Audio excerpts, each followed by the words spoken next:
7 things you need to know about the McLaren Senna. McLaren doesn't care if you think it's ugly. Why would it?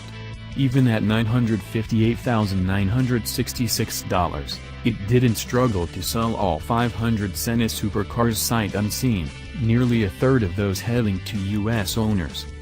It's not meant to be pretty, McLaren boss Mike Foley tells us.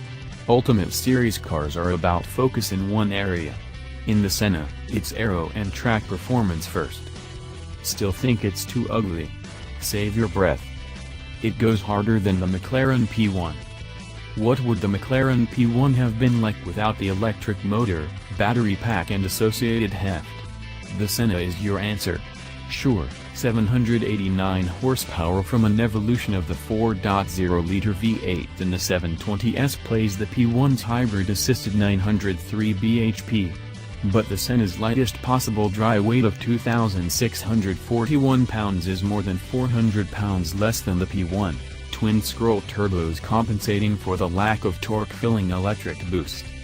On paper it pushes the P1 hard, 0 to 60 miles per hour coming up in just 2.7 seconds and 0 to 124 miles per hour in 6.8 seconds, the latter a whole second faster than the 720S.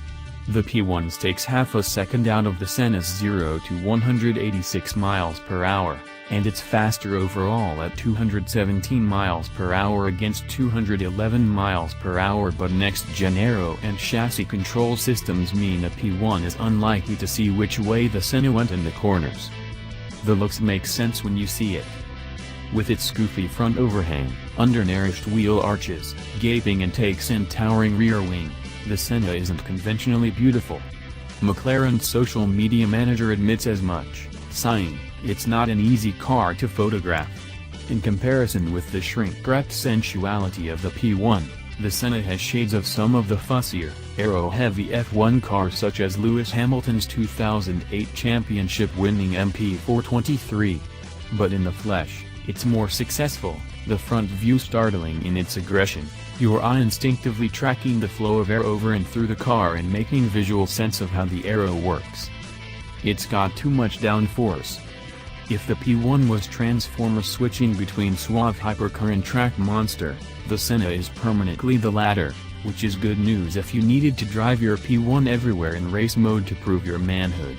With a 25-degree range of movement, the wing contributes to a total of 1,763.7 pounds of downforce at 155 miles per hour, the P1 generating 1,323 pounds at the same speed.